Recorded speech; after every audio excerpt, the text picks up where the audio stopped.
Hey everyone, welcome to another edition of Botmetrics Meet the Makers. We are here today with Juraj, who's one of the founders of BeSure.io, or Sure is the name of the bot. Hey Yeah, Juraj. yeah. Hi everyone. Cool. So before we get into the bot itself, maybe you can give a little introduction about yourself and the team and how you got into bots in the first place. Right, sure. So yeah, and thanks for having me. My name is Juraj. I'm one of the co-founders of Sure. We're three co-founders. It's myself, Alex, and Sebastian. We're kind of a bit of a distributed small team. Two of us are based in between Copenhagen and London, so in Europe, and then we have our technical co-founder in Vancouver. And also mixed nationalities. I'm originally from Slovakia, and then we have one day and then one more Slovak person. So yeah, and we got together quite randomly, I would say, at a startup event here in Copenhagen. And since then, we've been really interested in kind of the early stages of conversational interfaces, and had this idea and almost a bit of a pain that we wanted to solve for ourselves.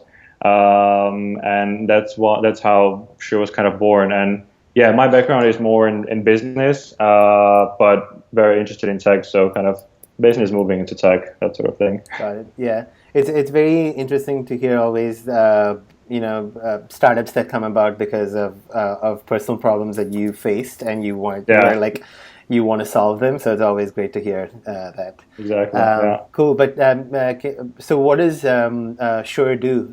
What does the bot do?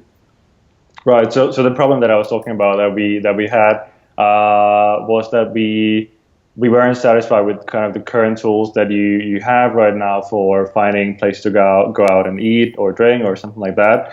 So we have Google, we have Yelp, we have whatever else is out there, but we just felt that for us those services weren't good enough, we weren't personalized enough. So we would still end up asking our friends, and we figured out that many people are doing that.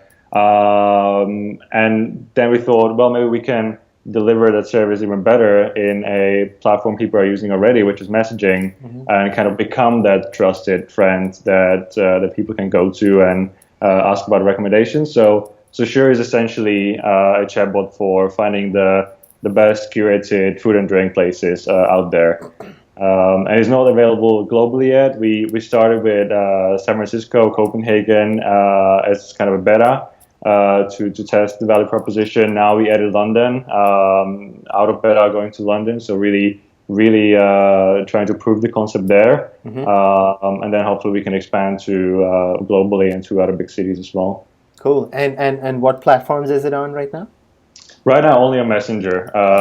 So we kind of chose Facebook Messenger because also from kind of different markets we were in, people were already on Messenger and using it quite heavily. So we thought that's the platform that makes sense. Hmm. But yeah, ideally we want to stay as kind of tag agnostic as you or platform agnostic that we can be Right. to kind of just be present whenever the user is. Got it. Yep. Yep. I think that makes a lot of sense. Do you have any kind of machine learning and natural language processing going on with your bot? We are so we're not building that ourselves because we figure out that's not going to be scalable and kind of we wanted to get to the market as soon as possible Hmm. and prove the fit. So we're using API.ai, Hmm. as many other bot makers are, I guess. Yep. Yep. We started out by IBM Watson actually, Hmm. which was a fun experiment back then before Facebook opened up their messenger platform. So those are some really great learnings, kind of how we can build a conversational experience like that. But now we move to API.ai. Got it. Got it. Cool. And what sort of like interesting secrets or tips can you share? Like as you built this bot, like you said, you experimented with Watson and moved on to API.ai. Like any tips that you can share with other bot makers? Yeah, sure. It's I mean you learn a lot, especially since it's a really kind of new way of interacting with technology. Well, not new when we look at the whole thing, but currently. Yeah. And our technical co-founder, he actually kind of wrote out all these kind of learnings and published them on VentureBeat. And my favorite one out of there was actually to always suggest a kind of second best action or step, almost like you see with in some other products. But that's what we also found, that the interactions were really, really short, which we thought also that could be fine, because then maybe the problem that the user was solving with our product was just solved, and then the user moved on. Right. But we didn't want, for example, if you're asking for a restaurant, then why doesn't the bot ask you, right, here's the restaurant, but would you like to book a table? Once you book a table, why don't you order an Uber through the same interface? So kind of always thinking the next best action and providing that to the user. I think that's a great kind of value provider. And and maybe kind of one kind of more general learning for me was that with chatbots as they are now, you really have to start with a very focused one to build a really kind of nicely designed experience as well. So even with our use case, you could say that it's not really that kind of small of a thing, because even for a restaurant, you can ask in so many ways. But that proves to be kind of the chatbots that I see having a big potential, where they start with a really focused use case, and then maybe expand. Right. And where are you getting your data sets from for to do all of this restaurant search? So we are at the beginning. We actually just did all of this manually. At the very, very beginning, we even replied manually just to really validate the idea. Yep. And then we started building our own database by just kind of, I mean, we live in Copenhagen, so we knew some of the places. We had some knowledge of London or San Francisco, could always contact some people who know the neighborhoods. Yep. And can give us the local knowledge. But now, since we wanted to scale and provide a large database in London, we tapped into some existing databases and APIs, but still kind of curated a layer on top of it. So, because if we say that, hey, we want to be better than all these services like Yelp or Foursquare or what else is out there, then we can't just kind of hook our chatbot to that and assume that the problem is solved. Right. So we really needed to keep that different curation when we list those places. Yep, that's cool. And what are some of the challenges that you faced, like as you were building the bot? I'm sure it probably wasn't smooth sailing throughout. Well, maybe you can talk through some of the challenges that you faced. Yeah, so it's still not smooth sailing. I would say it's we're learning a lot by every single usage. But I think one thing that I realized was that we say a lot that we need to educate. Kind of our bot needs to be really easy to speak to and really kind of good at understanding. But I learned that also the users need a bit of education on how to talk to bots actually. Right. So I think it's the same with apps. When apps came early on, that was a new thing for people as well, for consumers. So that's one thing, to kind of educate the user is quite challenging on how to not end up in a dead end in like after the second message or something like that. So that's a bit of a challenging to always, as I said, always have the second best next best action, or always have the right button, always lead the user the right way. That's quite challenging. And I mean, natural language processing in general is still a bit of challenge, but at least by usage we can improve that. Right. Yeah, the first thing that you mentioned about training the user is definitely something that I've faced as well as a bot maker. Like, if you kind of keep the whole thing open-ended, people always say random things to your bot, and you want to kind of guide them through that path. So do you make use of kind of buttons and user interface elements or quick replies and so on to kind of guide the user down the path that you want them to go down? Yeah, we do now. We had a big kind of discussion on this earlier on, because when we started and when we had the first bot on IBM Watson, it was very conversational. So no buttons. And obviously this was pre-Messenger platform. So there were no buttons. It really felt like you're talking to a friend. Once the natural language went correct as well, but with the platform, we added these buttons and we added quick replies in some of the elements, but always kind of kept in mind to not just build something where you just tap on buttons and that's it. If it's a chatbot, it's about chatting, and that's kind of the whole value proposition of doing something conversational interface is about having the conversation, and that goes in hand with our vision that if we want to kind of better connect customers and also businesses, in our case in restaurants, then the conversation element needs to be still present. But I think buttons and other elements such as these can enable this to some extent. Right. Yeah. Cool. So you mentioned that you were still in beta, but like, so how has the launch gone so far in the three cities that you've launched, and what are some kind of the lessons and iterations that you've made, like once your bot has been in the hands of real people? Yeah. We're now out of beta in London and Copenhagen as well. But yeah, you never know what's happening. Yeah. So the launch was kind of funny. I remember I was traveling somewhere, and then it was kind of during the F8 conference time. So we were obviously eagerly whole team waiting for that and what's going to be announced and all that stuff. So we were awake. It was early in the night in Europe. But then I remember it was I think Martin Hoffman from Conversational Journalism, kind of the more famous Twitter account around chatbots and anything conversational. I think he made like a really early Google spreadsheet with some of the early bots that launched at the conference, and then somehow included some other bots that he found, included us, which was great, but we were very expecting it. So, and by that time, our bot wasn't really officially approved by Facebook, or it wasn't part of the partners, the launch on the stage at F8.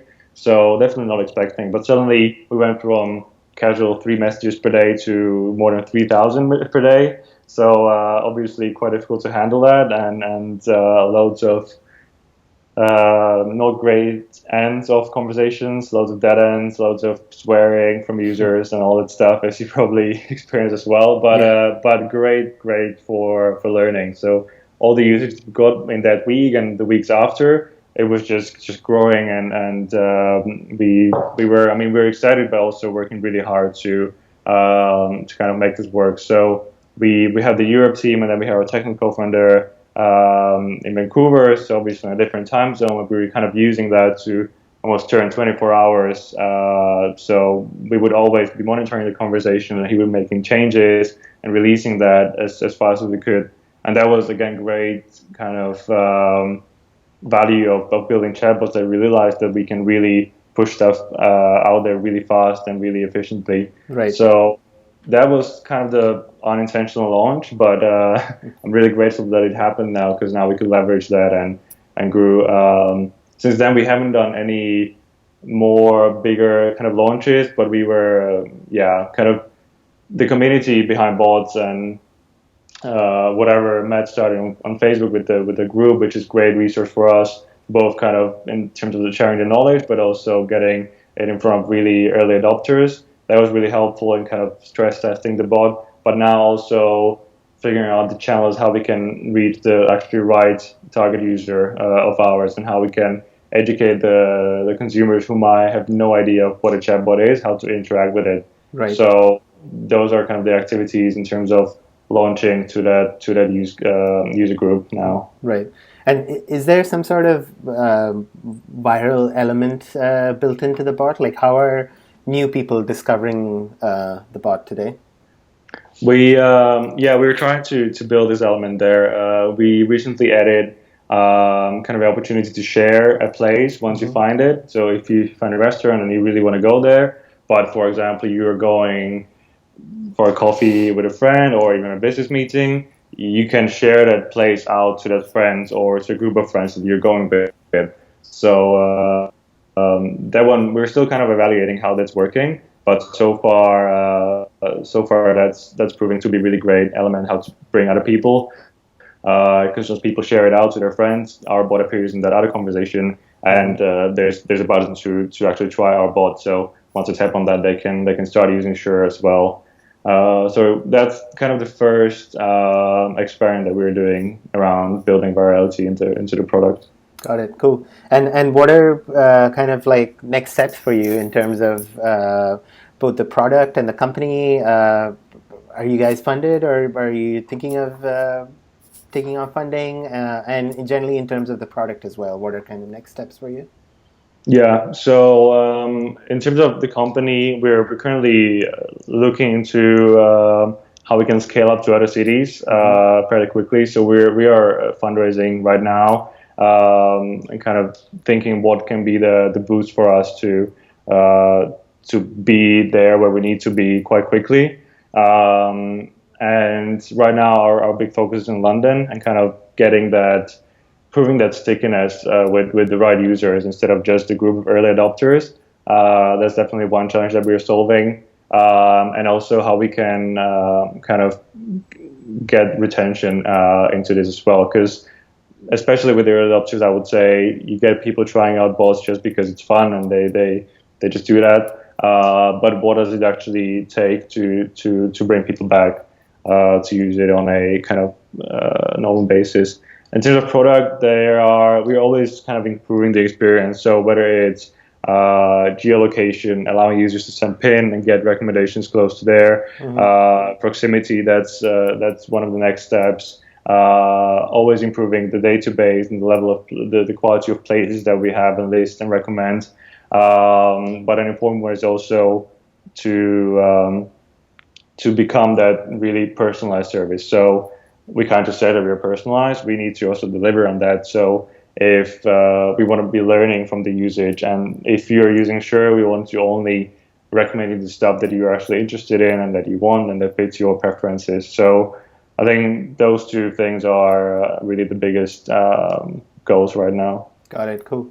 And if you had any feedback to give the folks building Messenger, like what do you want from Messenger as a platform?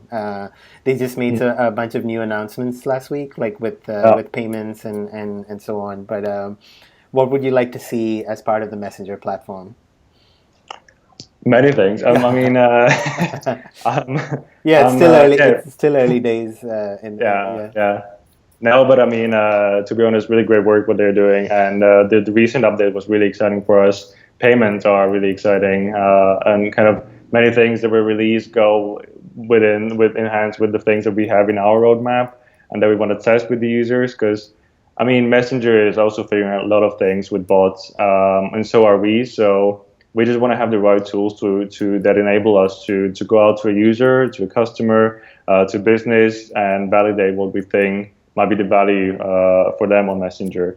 So whether it's if we're talking about connecting restaurants with their customers, what is the best way of doing that? Or if it is the user experience when you're looking for a restaurant, does it need to end with discovery, or can we provide other transactional elements on top of that? So as we get more of these tools, it's going to be really really interesting to start testing them, I think. But yeah, I don't think I can say just one thing. It's going good so far. Yeah. Yeah. Cool. Cool. So, where can people find the bot? I don't think we mentioned the URL to your webpage. So, where can people start a conversation with? Sure. Yeah, so our website is besure.io, and so is the username on Facebook. So it's m.me /besure.io. That's where we are. Cool. Awesome. And where can people find you on the internet? Are you on Twitter I'm on Twitter and all social media with Juraj Pal. That's the very difficult name. It's JURAJPAL all together. Okay. And sure on Twitter is besure. Yeah, that's where. Cool. Awesome. So yeah, I'm definitely looking forward to seeing more from the Sure bot. And good luck with everything and the fundraising and so on. And That's great. hope to hear more from you. That's great. Thanks so much, Aaron. Cool. All right. Thanks so much. Bye. Cool. Bye.